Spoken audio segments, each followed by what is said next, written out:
안녕하세요. 사연을 부탁해입니다. 오늘의 사연을 소개하겠습니다. 그 무렵 저는 중견기업에 몸담고 있었지만 마음만은 이미 다른 곳을 향해 달리고 있었습니다. 그때쯤은 대기업으로 이직을 위해 많은 노력을 했으니까요. 평일 퇴근 후에도 주말에도 책을 손에서 놓지 않았거든요. 친구들 연락에도 다음에라는 말로 대신했고 오직 한 가지 목표만을 위해 묵묵히 걸어갔어요. 그렇게 스스로를 채찍질하며 달려온 시간이 얼마나 흘렀을까요? 마침내 그토록 바라던 대기업의 문이 제 앞에서 열렸습니다. 합격 통보를 받던 순간 몸이 하늘로 붕 떠오르는 듯한 감각이 온몸을 휘감았어요. 가슴 한가득 벅차오르는 성취감에 한동안 멍하니 서 있을 수밖에 없었습니다. 하지만 한편으로는 함께 일하던 동료들과 나누었던 웃음들, 점심시간마다 오가던 소소한 농담들, 힘들 때 서로의 어깨를 두드려주던 온기, 그 모든 것들이 떠오르자 떠나는 발걸음이 마냥 가볍지만은 않았습니다. 정이 든다는 것이 이토록 무서운 것이구나 하고 세상 깨달았으니까요. 마지막 날 책상이 짐을 정리하며 창밖을 바라봤는데요.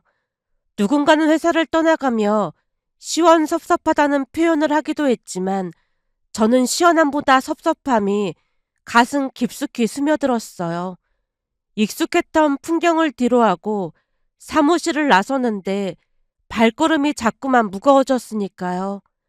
그렇게 얼마 뒤 새로운 출발선에 섰습니다. 처음 며칠간은 복도의 방향도, 회의실의 위치도, 사람들의 얼굴도 모든 것이 낯설기만 했어요. 하지만 워낙 밝은 성격 덕분이었을까요? 시간이 흐르면서 조금씩 새 직장에 적응해 나갔습니다. 그러던 중 동갑내긴 정민성 대리와 자연스레 가까워지게 되었어요. 민성 대리와 저는 묘하게 닮은 구석이 많았습니다. 웃음 포인트도 비슷했고 점심 메뉴를 고를 때도 의견이 척척 맞았어요.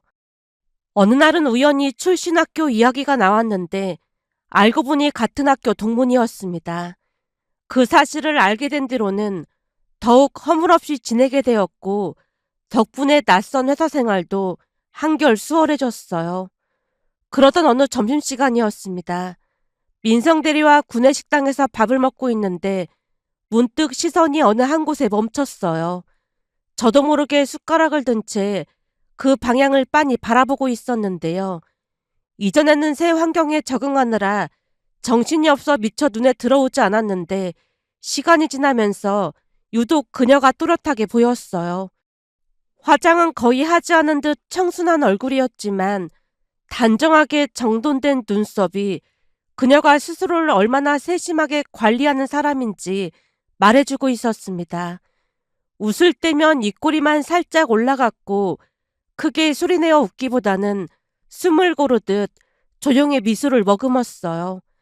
말할 때도 손짓이 크지 않았으며 상대방의 이야기를 끊는 법이 없었습니다. 누군가 말을 하면 고개를 조금 기울인 채 끝까지 귀 기울여주는 모습, 그것이 그녀를 더욱 빛나게 만들었다고 해야 할까요? 순간 저도 모르게 넋을 잃고 그녀만 바라보고 있었습니다. 그때 민성 대리가 제 어깨를 툭 치며 말을 건넸어요. 혹시 지수 대리 보는 거야? 아니, 그게 아니라.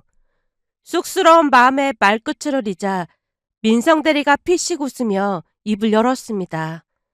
창피하게 생각할 필요 없어. 남자라면 누구라도 지수 대리한테 마음이 가기 마련이니까. 다 나은 게 누가 보더라도 예쁜 편이잖아. 우리 회사 남직원 중에 지수 대리 안 좋아하는 사람 없을걸? 그 말에 저도 모르게 고개를 끄덕이고 있었는데요. 그러다 문득 궁금증이 피어올랐습니다. 남자친구가 누구인진 모르겠지만 진짜 좋겠다. 지수 대리 남자친구는 어떤 사람일까? 혹시 우리 회사 사람인가? 호기심 가득한 눈빛으로 민성 대리를 바라보자 그가 대수롭지 않다는 듯 어깨를 으쓱하며 대답했습니다. 지수 대리가 일도 잘해, 얼굴도 예뻐, 성격도 좋아. 진짜 뭐 하나 나무랄 데가 없거든? 근데 딱 하나 단점이 있어. 이걸 단점이라고 해야 할지 모르겠지만, 암튼 큰 문제긴 하니까. 문제라니?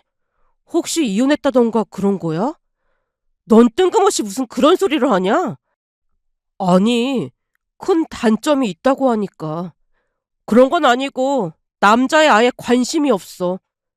남자에 관심이 없다니? 저도 모르게 물었습니다. 민성 대리가 고개를 끄덕이며 말을 이었어요. 말 그대로야. 우리 회사에 얼굴 좀 잘생겼다 싶은 남직원들이 전부 고백했는데 죄다 차였거든. 콧대가 보통 높은 게 아닌가 보네. 그녀를 바라보며 나지막이 중얼거리자 민성 대리가 목소리를 낮추며 덧붙였어요. 워낙 남자한테 관심이 없다 보니 별의별 소문이 다 돌기도 했다니까. 소문이라니? 그냥 수녀가 되고 싶었지만 부모님 반대로 어쩔 수 없이 포기했다는 등 말도 안 되는 소문만 무성한 거지. 대체 그런 소문이 왜 난 거야? 그냥 차인 사람들이 화가 나니까 말도 안 되는 소문을 퍼뜨리는 거지 뭐. 암튼 그래서 저 예쁜 얼굴임에도 불구하고 별명이 얼음마녀야. 얼음마녀? 그래, 얼음마녀. 그러니까 너도 괜히 짝사랑할 생각도 하지 마. 아무리 짝사랑해도 절대 이루어질 수 없는 사랑이니까 아예 관심을 안 갖는 게 좋을 거야. 민성 대리가 몇 번이고 신신당부를 했지만 이미 제 마음속에 그녀가 조용히 자리 잡기 시작했다고 해야 할까요? 한 번 시작된 감정은 쉽사리 멈출 수 있는 것이 아니었습니다. 그렇다고 선뜻 그녀에게 다가갈 용기도 나지 않았어요. 결국 멀찍이서 그녀를 바라보는 것으로 마음을 달랠 수밖에 없었습니다. 말 한마디 건네지 못한 채 그저 조용한 짝사랑만 이어가고 있었어요. 그런데 정말로 운명이라는 것이 존재하는 것일까요? 얼마 뒤 뜻밖의 소식이 들려왔는데요. 놀랍게도 그녀가 우리 부서로 발령이 난 것이었어요. 인사 공지를 확인하던 순간 눈을 의심한 채 몇 번이고 그녀의 이름과 발령 부서를 번갈아 봤지만 분명 제가 속한 부서가 맞았어요. 넋을 잃고 화면만 바라보고 있는데 어느새 다가온 민성 대리가 말을 걸었습니다. 잠깐 커피 한 잔 마시자. 그를 따라 사람이 없는 휴게실 구석으로 향했고 자판기에서 뽑은 커피를 건네받자 민성 대리가 조심스레 입을 열었습니다. 너 아직 소문 못 들었지? 소문이라니? 지수 대리가 너네 부서로 발령났잖아. 갑자기 발령난 이유 못 들었지? 내가 너처럼 마당발이 아니잖아. 근데 갑자기 발령이 왜 난 건데? 민성 대리가 커피를 한 모금 마시더니 목소리를 낮췄습니다. 지수 대리네 부서에 서 과장이라고 있잖아. 들어보니 그 서 과장이 지수 대리한테 계속 사귀자고 한 모양이야. 물론 지수 대리는 단호하게 거절했고 말이야. 근데도 서 과장이 계속 밥 먹자 커피 마시자 그런 문자를 수도 없이 보냈다나 봐. 그게 문제가 돼서 지수 대리가 발령이 났다나 봐. 순간 가슴속에서 뜨거운 것이 치밀어 올랐습니다. 아니 그럼 서 과장이 발령이 나야지. 피해자를 발령내는 게 어딨어. 저도 모르게 목소리가 높아지자 민성 대리가 손을 내저으며 말을 이었습니다. 들어보니 서 과장은 곧 지방으로 발령이 날 것 같아. 너네 팀이 여직원이 많은 편이라 회사에서는 지수 대리를 너네 팀으로 발령낸 것 같고 말이야. 그가 잠시 말을 멈추더니 의미심장한 표정을 지었습니다. 우리 할머니가 나한테 맨날 말씀하시기를 얼굴 예쁜 여자는 팔자가 사나우니까 절대 얼굴 예쁜 여자 만나지 말라고 했거든? 예전에는 그냥 웃어넘겼는데 지수 대리 보니까 무슨 말인지 알 것 같기도 해. 그러니까 너도 마녀에게 홀리지 않도록 조심해. 민성 대리가 경고 아닌 경고를 건넸지만 이미 그녀에게 마음을 빼앗긴 상태였기에 그의 말이 귀에 들어올 리 없었어요. 다만 앞으로 그녀와 같은 공간에서 숨을 쉬고 같은 공간에서 일하게 되었다는 사실, 그 생각만으로도 심장이 터질 것만 같았습니다.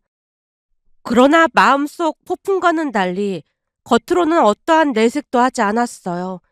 평소에도 여직원들과 스스럼 없이 어울리는 편이었기에 지수 대리에게도 다른 동료들을 대하듯 똑같이 행동했어요. 특별히 챙기지도 그렇다고 피하지도 않았습니다. 전혀 티내지 않으려 스스로를 단단히 다잡았으니까요. 그렇게 담담하게 지내다 보니 어느 순간부터 지수대리도 제게 마음을 열기 시작했습니다. 처음에는 가벼운 인사 정도였지만 어느 순간부터 먼저 말을 건네기도 하고 때로는 농담을 주고받기도 했어요. 시간이 지나면서 업무적인 질문도 곧잘 해오곤 했습니다. 어느 날은 휴게실에서 커피를 마시던 민성 대리가 불쑥 물었습니다. 보니까 지수 대리랑 꽤 친해진 것 같네?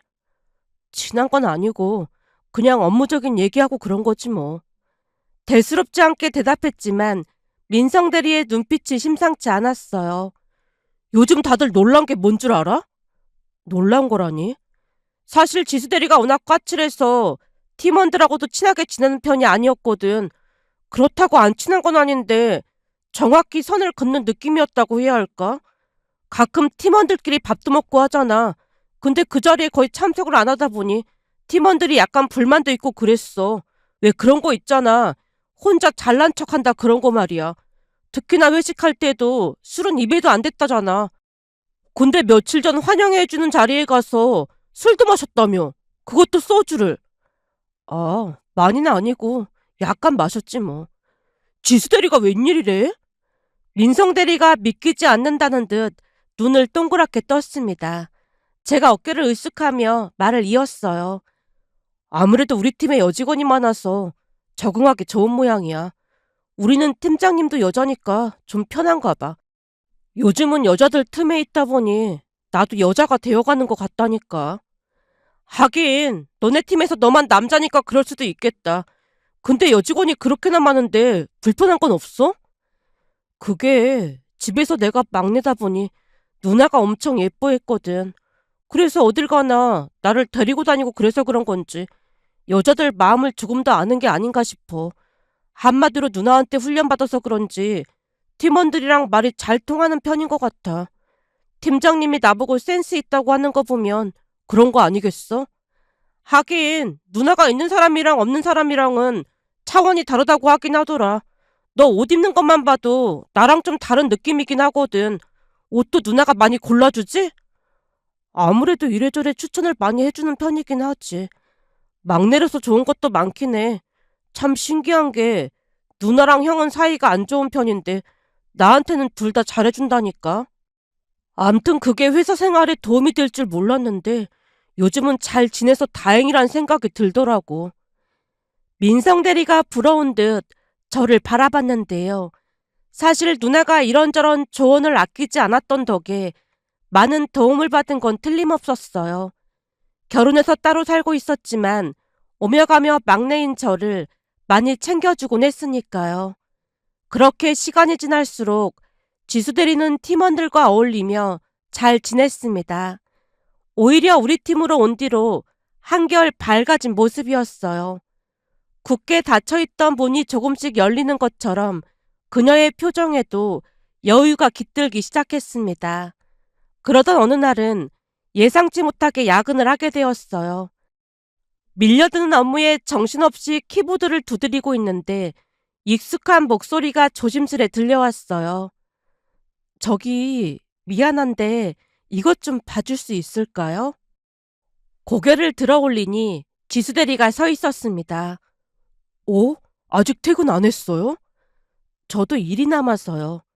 워낙 바빠서 누가 남아있는 줄도 모르고 있었네요. 근데 제가 뭘 봐주면 될까요?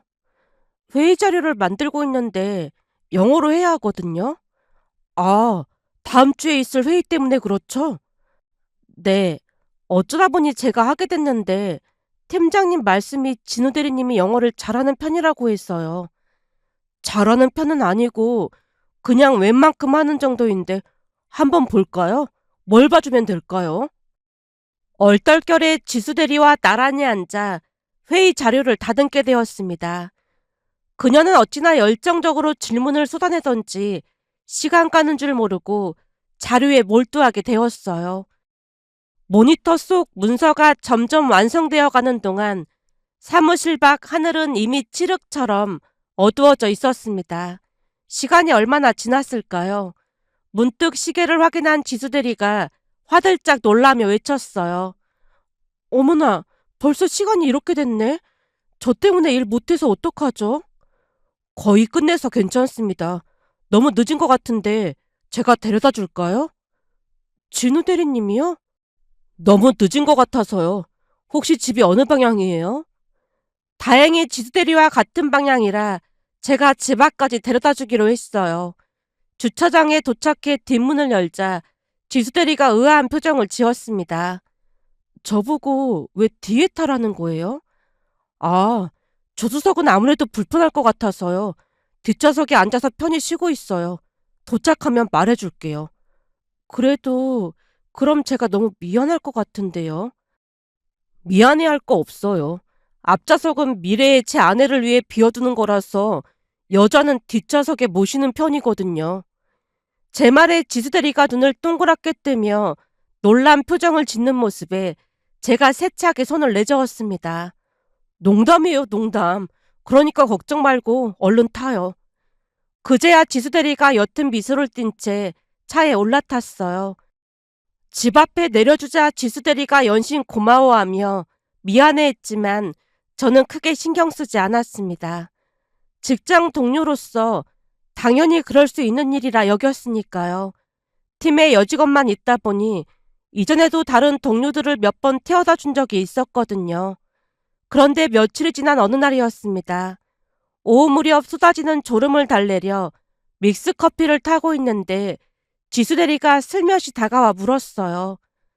들어보니까 다른 여직원들한테도 뒷좌석에 앉으라고 했다면서요?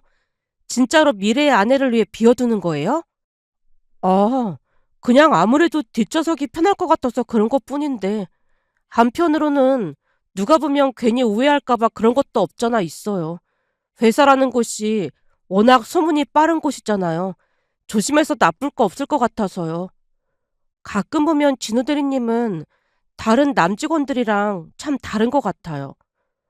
다른 남직원들이랑 다르다니요? 그냥 여자들 마음을 잘 아는 것 같다고 해야 할까요? 아무튼 같이 있으면 남자가 아닌 여자랑 있는 느낌이 들어서요. 그럼 곤란한데요? 그래서 내가 아직까지 솔로로 지내는 건가? 머리를 긁적이며 배시시 웃자 지수대리도 따라 웃었습니다. 그 이후로도 지수대리와는 자연스레 가까워져 갔는데요. 결정적인 계기가 된 것은 출장이었습니다. 원래는 지수대리와 다른 팀원이 함께 내려가기로 되어 있었지만 하필 그 팀원이 독감으로 입원까지 하는 바람에 팀장님이 제게 동행을 부탁했어요. 출장을 며칠 앞두고 지수대리와 이런저런 이야기를 나누었습니다. 기차를 타고 가면 편하긴 하겠지만 가서 이동하는 데 불편할 것 같아서 저는 차를 가져갈까 해요. 편하게 KTX 타고 내려오면 제가 역으로 데리러 갈게요. 진우 대리님 집이랑 우리 집이랑 멀리 떨어져 있는 것도 아니고 그냥 같이 출발하는 게 더 낫지 않을까요? 한두 시간도 아니고 차 막히면 엄청 오랫동안 차 안에 있을 수도 있는데 그럼 많이 불편하지 않겠어요? 다른 사람도 아니고 진우 대리님이라면 별로 불편할 거 없을 것 같아서요. 지금 이게 칭찬인지 뭔지 헷갈리긴 하지만 그냥 칭찬으로 받아들이겠습니다. 근데 다른 사람한테는 우리 둘이 같은 차 타고 가는 건 비밀로 했으면 해요. 그러니까 지수 대리님은 KTX 타고 가는 걸로 하죠. 왜 굳이 그래야 하죠? 그때도 말했지만 회사라는 곳이 워낙 소문이 무성하잖아요.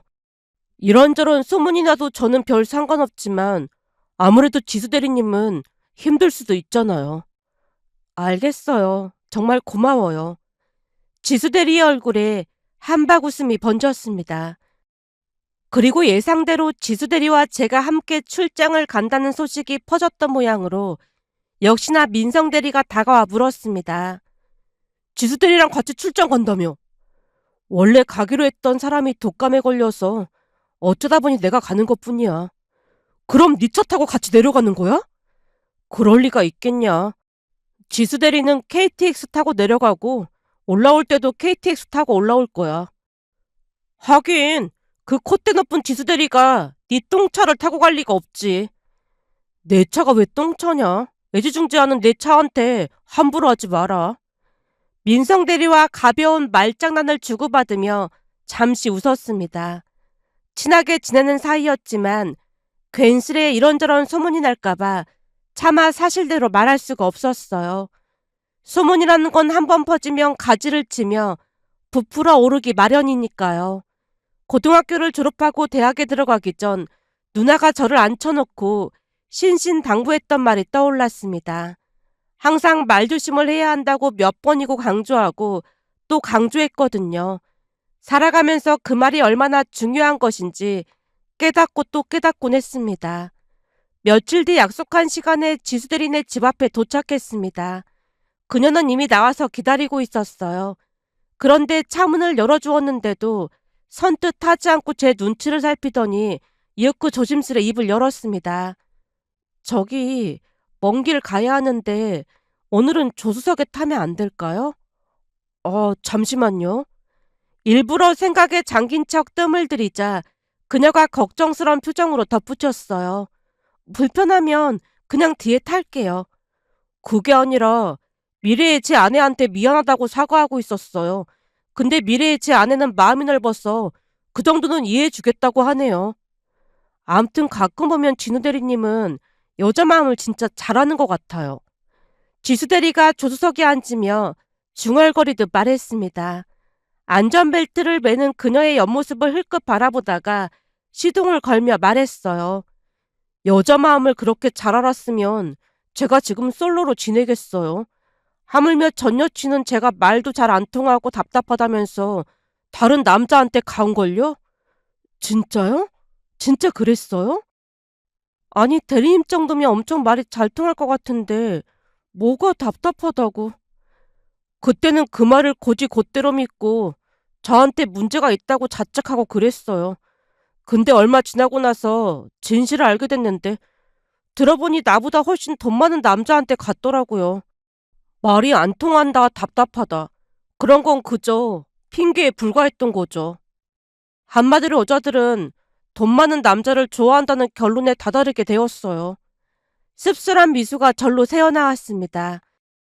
지수대리가 잠시 눈치를 보더니 조심스레 물었어요. 그래서 이직했던 거예요? 꼭 그래서만은 아니고 겸사겸사라는 말이 맞겠네요. 예전부터 이 회사에 입사하고 싶었는데 잘 안 돼서 그 뒤에도 많은 노력을 해서 들어왔어요. 참, 아직 아침 안 먹었죠? 네, 가다가 휴게소에서 간단히 먹고 가요. 그럴 줄 알고 제가 유부초밥 싸왔어요. 유부초밥을 사왔다는 말인 거죠? 아니요, 제가 일찍 일어나서 유부초밥 직접 만들었어요. 아니, 아침에 많이 바빴을 텐데. 제 취미가 요리라 힘들 것도 없었어요. 사실 김밥을 싸고 싶었는데 손이 많이 가는 요리라 간단한 유부초밥으로 싸왔어요. 뒷좌석에 있으니까 배고프면 먹어도 돼요. 그럼 휴게소에 들러서 커피에 같이 먹어요. 그게 낫겠네요. 사실 지수대리에게 대놓고 마음을 드러낸 적은 없었습니다. 하지만 서서히 스며들듯 다가가다 보면 혹시 그녀도 제게 마음을 열어주지 않을까 하는 바람이 있었어요. 그래서 새벽같이 일어나 유부초밥을 만들었는데요. 예전부터 누나가 말하길 여자들은 거창한 것보다 오히려 사소한 배려에 더 큰 감동을 받는다고 했거든요. 그 방법이 통했던 모양으로 지수대리가 유부초밥을 받아들며 환하게 웃었어요. 잠시 후 휴게소에 들러 따뜻한 커피와 함께 유부초밥을 나눠 먹었습니다. 곧 그녀가 고마움 가득한 표정으로 입을 열었어요. 저기 유부초밥 잘 먹었어요. 진짜 맛있네요. 요즘은 요리 영상 찾아보면 없는 게 없잖아요. 맛있다고 하니까 다행이네요. 그리고 고마운 게 하나 더 있는데요. 비밀 지켜줘서 정말 고마워요. 비밀이라니요? 그게 저번에 어쩌다 보니 우연히 들었는데 민성 대리님한테도 제가 KTX 타고 간다고 말해주는 거 들었어요. 친하게 지내는 것 같던데 약속 지켜줘서 고마워요. 커피를 한 모금 마시며 담담하게 대답했습니다. 예전 회사에서 보니까 사내 커플이 사귀다가 헤어지면 여자에 대한 소문만 안 좋게 나더라고요. 같이 사귀었던 건데 왜 여자에 대한 소문만 무성한 건지 도무지 이해할 수가 없었거든요. 그런 일을 조금 겪다 보니 조심해야겠다는 생각이 들었던 것뿐이에요. 만약 내가 사내 커플이 되더라도 절대 아무한테도 알리지 말아야겠다 다짐하는 계기가 됐던 거죠. 진우 대리님은 진짜 대단하네요. 그런 생각하기 쉽지 않은데. 대단하긴요. 그게 상대에 대한 배려라고 생각하는 것뿐인걸요. 그 출장을 계기로 우리는 한층 더 가까워졌습니다. 그 누구도 우리가 함께 차를 타고 출장을 다녀왔다는 사실을 알지 못했지만 그날 이후 보이지 않는 무언가가 우리 사이에 생겨난 듯 했어요. 말하지 않아도 서로의 마음을 헤아리는 시간들이 조금씩 쌓여갔거든요. 그렇게 석 달가량이 더 흘렀을 무렵 정말이지 믿기 어려운 일이 일어났습니다. 그날도 야근을 하고 있었는데 자세히 보니 지수대리 역시 자리를 지키고 있었습니다. 일을 마무리하고 퇴근 준비를 하려는데 그녀가 다가와 물었어요. 일 다 끝났어요? 네, 지금 가려고요. 지수대리도 일 끝났으면 가는 길에 내려줄까요? 그럼 저야 고맙죠. 그날 지수대리는 묻지도 않고 당연하다는 듯 조수석에 앉았습니다. 저 역시 아무 말 하지 않았어요. 그런데 잠시 후 그녀의 집 앞에 도착할 무렵이었습니다. 지수대리가 불쑥 밥을 먹고 가자고 제안을 하는 게 아니겠어요. 속으로는 만세를 부를 만큼 기뻤지만 역시나 겉으로는 내색하지 않았습니다. 태연하게 근처 횟집으로 향했고 싱싱한 회를 앞에 두고 마주 앉았어요. 회를 먹다 보니 자연스레 소주잔이 오갔고 대리운전을 할 생각으로 함께 소주를 꽤 마시게 되었어요. 그때 그녀가 갑자기 진지한 표정으로 입을 열었습니다. 대리님은 그동안 제가 알던 사람들과 달라도 너무 다른 것 같아요. 대부분은 조금만 친해져도 사귀자고 치근덕거리고 그랬거든요. 근데 대리님은 한 번도 그런 적이 없었잖아요. 우리 누나 말이 치근덕대는 남자가 제일 매력 없는 남자라고 했거든요. 그건 맞는 말이죠. 그녀가 잠시 숨을 고르더니 다시 말을 이었습니다. 지금껏 이렇게 깔끔하고 배려 깊은 남자는 대리님이 처음이에요. 그래서 말인데 우리 조심스럽게 한번 만나볼래요? 순간 귀를 의심했습니다. 네? 지금 뭐라고 했어요? 그러니까 사귀어보자 그런 말이에요. 살면서 내가 먼저 고백이라는 걸 한 게 오늘이 처음이네요. 그녀의 볼이 은은하게 붉어졌습니다. 그 사이 제 심장은 터질 듯이 요동치는 바람에 숨이 멎을 것만 같았지만 최대한 호흡을 가다듬고 세차게 고개를 끄덕였어요. 그렇게 우리는 연인이 되었습니다. 하지만 회사에서는 그 누구도 우리 사이를 눈치채지 못했고 우리만의 조용한 비밀 연애가 시작되었습니다. 1년이 지나고 2년이 흘러가는 사이에도 아무도 우리 사이를 알아채지 못했어요. 제가 크게 잘생긴 얼굴도 아니고 모든 면에서 그저 평범한 사람이다 보니 누구도 의심하지 않았던 것이죠. 설마 콧대 높기로 소문난 지수대리가 저 같은 사람과 사귈 리 없다고 여겼으니까요. 그렇게 시간은 계속 흘러갔고 사귄 지 3년이 되어가던 어느 날이었어요. 큰맘 먹고 그녀에게 프로포즈를 했습니다. 3년을 함께하는 동안 서로에게 너무나도 잘 맞는다는 확신이 들었기에 제 입장에서는 망설일 이유가 없었어요. 반지를 꺼내드는 손끝에 설렘이 가득했습니다. 그런데 제 프로포즈를 받아든 그녀의 얼굴에 망설임이 어렸다고 해야 할까요? 평소와는 전혀 다른 표정이었어요. 무언가 말하고 싶지만 차마 꺼내지 못하는 듯한 눈빛이었기에 조심스레 물었습니다. 왜? 혹시 내 프로포즈가 마음에 안 든 거야? 무슨 문제라도 있는 거야? 아니야. 아주 마음에 들어. 이제는 자기 얼굴만 봐도 다 알거든. 지금 뭔가 마음에 안 든다는 표정이잖아. 난 괜찮으니까 솔직하게 말해도 돼. 저기, 그게 말이야. 그녀가 머뭇거리며 한동안 말을 잇지 못했습니다. 잠시 손가락을 만지작거리던 그녀가 이윽고 놀라운 말을 꺼냈어요. 나도 자기랑 꼭 결혼하고 싶어. 만약 자기랑 헤어지게 된다면 아마도 결혼은 안 하고 혼자 살게 될 것 같아. 근데 문제가 하나 있어. 문제라니? 난 결혼은 좋은데 말이야. 아이는 낳고 싶지 않아. 근데 자기는 나랑 생각이 다르잖아. 그러다 보니 자기를 놓아줘야 하나 고민이 많았는데 시간이 지날수록 자기가 더 좋아져서 계속 망설이기만 했어. 그러니까 결혼은 하고 싶은데 아이는 낳고 싶지 않다는 거지? 많이 당황스러웠지만 내색하지 않고 침착하게 물었습니다. 맞아. 결혼해도 난 절대로 아이는 낳지 않을 거야. 그러니까 프로포즈는 없던 걸로 하자. 사실 그 부분은 전혀 예상하지 못했던 거라 조금 당황스럽거든? 나도 생각할 시간이 필요할 것 같아. 그렇게 말해줘서 고마워.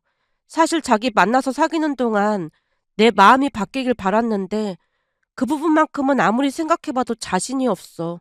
미리 말했어야 했는데 정말 미안해.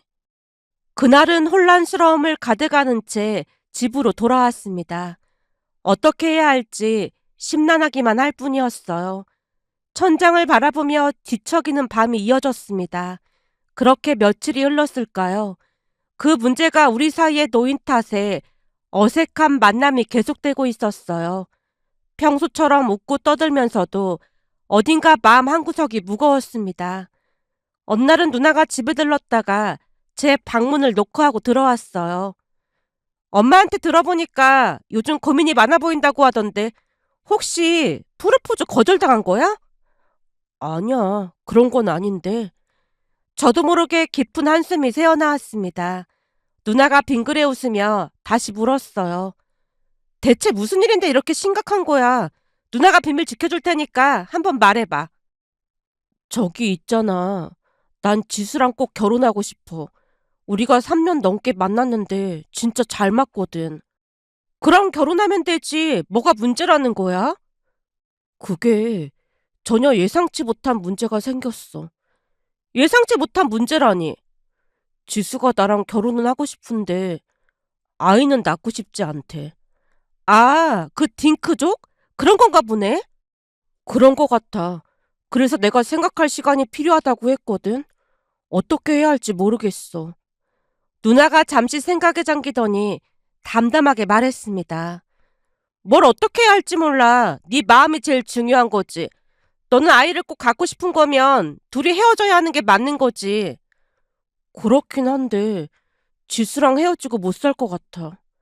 그럼 아이 없이 둘이 살아야지 별 수 있겠어? 근데 지수는 왜 아이를 낳고 싶지 않은 거래? 나도 자세히는 잘 모르겠는데 아마도 부모님이 이혼해서 그런 것 같아. 아, 부모님이 이혼하셨구나?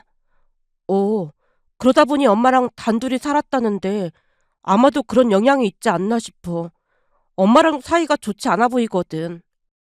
누나가 고개를 천천히 끄덕였어요. 그럴 수도 있지. 내 친구 중에도 부모님이 안 좋게 이혼하다 보니 결혼 안 하고 혼자 사는 친구가 있거든. 한마디로 결혼에 대한 불신이 가득한 거지. 정말 사랑한다면 애 없이 살아야 하는 거고, 그게 아니라면 빨리 헤어지는 게 맞아. 누나의 말을 곱씹으며 고민하고 또 고민했습니다. 밤잠을 설치며 수없이 생각을 거듭한 끝에 마침내 결론을 내렸어요. 그리고 그녀에게 다시 프로포즈를 했습니다. 자기야, 내가 많이 생각해봤는데 난 자기 없이 못 살 것 같아. 난 자기만 있으면 되니까 우리 결혼하자. 제 말에 그녀의 눈가가 붉게 물들어 있었습니다. 말없이 눈물을 머금은 채 고개를 끄덕였어요. 그 뒤 부모님께도 해당 사실을 말씀드렸습니다. 그건 니들이 알아서 할 문제니까 둘이 알아서 잘 하도록 해. 우리야 손주가 있으면 좋긴 하겠지만 그 문제는 니들이 알아서 할 문제니까. 아마도 누나에게 미리 무슨 말인가 들으신 듯 했어요. 부모님의 담담한 반응에 다행이란 생각이 들었습니다. 그렇게 우리는 양가 부모님께 인사를 드리고 상견례를 마친 뒤 결혼식 준비를 서둘렀어요. 결혼 날짜를 앞두고서야 비로소 회사에 소식을 알렸는데 처음에는 다들 믿지 않았습니다. 회사에 공식적으로 알리기 전 민성 대리에게 제일 먼저 귀뜸했더니 그가 어리둥절한 표정으로 물었어요. 너랑 나랑 소주 마신 시간이 얼만데 나한테도 한마디도 안 했다고? 우리가 사내 커플이다 보니 걱정돼서 그랬어. 정말 미안하다. 근데 너한테 제일 먼저 알리는 거니까 서운하게 생각하지는 마. 와, 진짜로 네가 지수대리랑 결혼을 한다고? 우리 사귄 지 벌써 3년이 지났는걸? 근데 3년 동안 나한테 아무 소리도 안 했다고? 진짜 미안해. 앞으로 내가 더 잘할게. 회사 직원들의 반응 또한 민성 대리와 별반 다를 바 없었습니다. 특히나 남직원들이 저를 마치 외계인이라도 보는 듯한 눈길로 바라봤으니까요. 어떻게 저런 평범한 사람이 어른 마녀의 마음을 얻었을까 하는 눈빛이 여기저기서 느껴졌습니다. 하지만 그런 와중에도 우리는 하루하루 설레이는 마음으로 결혼식을 준비해 나갔고 얼마 뒤 모두의 축복 속에서 결혼식을 올렸습니다. 예상했던 대로 우리는 모든 것이 너무나도 잘 맞았습니다. 하루하루 구름 위를 걷는 듯 매 순간이 행복으로 물들어 있었어요. 퇴근 후 함께 장을 보고 주말이면 나란히 소파에 앉아 영화를 보는 소소한 일상조차 눈부시게 빛났습니다. 얼마 뒤 장모님께서 이모님이 계신 해외로 떠나셨지만 아내는 크게 동요하지 않는 눈치였습니다. 어느 날은 걱정스러운 마음에 조심스레 물었어요. 장모님이 떠나셔서 외롭고 그렇진 않아? 그게 엄마는 내내 나를 짐짝 취급했거든. 나만 없었다면 자유롭게 살았을 거라는 말을 평생토록 듣고 살았어. 사실 내가 이런 얘기까지 안 했지만 전에 외할머니한테 나를 맡기고 재혼했다가 돌아온 적도 있어. 그런 일도 있었어? 아내가 담담한 목소리로 말을 이었습니다. 재혼한 사람이랑 한 8년 살았나? 또 이혼하고 돌아왔는데 외할머니께서 엄마한테 원인은 너한테 있다고 그 성격을 누가 맞추겠냐고 하셨어. 그러다 보니 난 엄마한테 별로 정이 없어. 전에도 이모가 있던 곳이랑 여기를 왔다 갔다 했거든. 그나마 다행인 건 외할머니가 남겨주신 유산이 있고 다행히 돈을 막 펑펑 쓰고 다니지는 않더라고. 한마디로 나한테 돈을 달라고 하지는 않을 거야. 난 그것만으로도 고맙게 생각하고 있어. 잠시 말을 멈춘 아내가 창밖을 바라보며 덧붙였어요. 그런 엄마 밑에서 자랐다 보니 난 애를 낳아서 키울 자신이 없더라고. 사랑을 받아본 적이 없는 사람이 어떻게 사랑을 주겠어. 나는 부모님한테 사랑을 받아본 적이 없다 보니 아무리 생각해도 자신이 없더라고. 아내의 말을 들으며 가슴 한켠이 저려왔습니다. 아내가 얼마나 외롭게 자라왔는지 비로소 조금이나마 이해할 수 있었으니까요. 그 뒤로 장모님을 1년에 한 번 뵐까 말까 했지만 아내는 전혀 외로운 기색을 보이지 않았는데요. 정말 다행이었던 것은 우리 가족과 정말 잘 지냈거든요. 부모님과도 누나 부부와도 형 부부와도 사이가 좋았습니다. 우려했던 것과는 달리 가족들 사이에 자연스럽게 스며들다 보니 모두가 아내를 진심으로 예뻐했어요. 그 중에서도 가장 놀라웠던 것은 누나 딸인 조카 다영이와의 관계였습니다. 아이를 낳고 싶지 않다던 사람이 유독 다영이만큼은 각별히 챙겼거든요. 물론 처음부터 그랬던 것은 아니었어요. 어린아이를 어떻게 대해야 할지 몰라 안절부절 못하는 경우가 많았으니까요. 그러던 어느 날은 누나가 2주간 해외 출장을 가게 되면서 다영이를 본가에 맡기게 되었습니다. 그런데 하필 주말에 부모님 두 분 다 장염에 걸리시는 바람에 탈진 상태에 이르렀기에 어쩔 수 없이 주말 동안 우리가 다영이를 돌보게 되었습니다. 하필 매형도 친척 결혼식 때문에 지방에 내려가 있었거든요. 부모님이 아내에게 연신 미안해하셨지만 두 분 얼굴이 말이 아니었기에 다른 방법이 없었어요. 다영이가 햄버거를 좋아한다는 걸 미리 알고 있었던 터라 집으로 향하는 길에 슬쩍 물었습니다. 다영아, 가다가 햄버거 먹을까? 근데 엄마 아빠한테는 비밀로 해야 해? 응, 좋아. 순간 기분이 좋아진 다영이 입에서 놀라운 말이 새어나왔어요. 다영이는 우리 가족 다 사랑해. 우리 가족 다 사랑해? 제가 대묻자 다영이가 고개를 끄덕이며 또박또박 반복했습니다. 응, 우리 가족 다 사랑해. 그럼 삼촌도 사랑해? 응, 삼촌도 사랑하고 숙모도 사랑해. 그 말에 아내가 살짝 얼굴을 붉히며 물었어요. 진짜 숙모도 사랑해? 응, 숙모는 얼굴도 예쁘고 마음씨도 예뻐서 사랑해. 진짜? 숙모가 마음이 예쁜 건 어떻게 알았어? 다영이는 딱 보면 알아. 숙모는 여기 마음이 예뻐. 우리 엄마가 좋아하는 사람은 다 마음이 예쁘거든. 그 말에 아내의 눈가가 촉촉히 젖어들었어요. 다영아, 숙모도 다영이 많이 많이 사랑해. 아내가 다영이를 꼭 끌어안았습니다. 아마도 그때부터 아내의 마음이 조금씩 움직이기 시작했던 것 같습니다. 그 이후로 다영이와 급격히 가까워져 갔으니까요. 어느 날은 아내 생일을 맞아 본가로 갔더니 엄마가 진수성찬을 차려놓고 기다리고 계셨어요. 온 가족이 둘러앉아 아내에게 생일 선물을 건네며 축하해주자 아내가 눈물까지 글썽이며 기뻐했습니다. 다영이도 조심스레 다가와 선물을 내밀었어요. 숙모, 내가 숙모 주려고 엄청 오랫동안 골랐어. 숙모는 예뻐서 이 머리끈이 잘 어울릴 것 같아. 세상에서 제일 예쁜 선물을 받았네. 정말 고마워. 아내가 다영이를 꼭 안아주었습니다. 그 이후 아내는 그 머리끈을 언제나 소중히 간직했어요. 그러던 어느 날이었습니다. 아내가 먼저 조심스레 말을 꺼냈어요. 내가 곰곰이 생각해봤는데 우리도 다영이 같은 딸이 있으면 좋을 것 같지 않아? 갑자기 그게 무슨 소리야?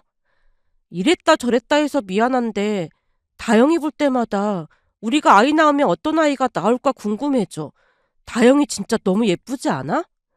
예쁘긴 한데 자기는 애 없이 살고 싶다고 했잖아. 그게 결혼해보니 이런 가족들이 있으면 나한테 부족한 부분을 가족들이 채워줄 수 있지 않을까? 그런 생각이 들었어.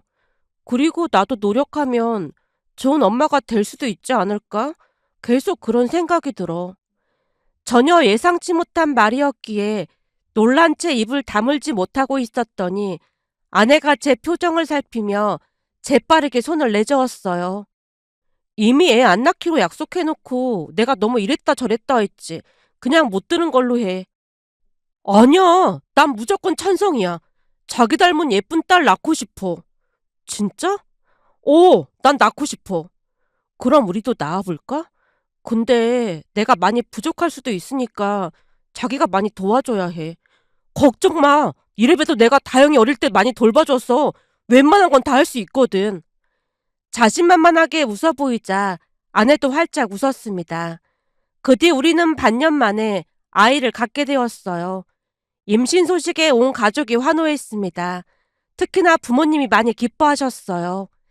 애기 낳기만 하면 우리가 다 봐줄 테니까 아무 걱정도 하지 마. 우리가 다영이 키워봐서 육아 달인이거든. 어머님, 아버님 정말 감사합니다.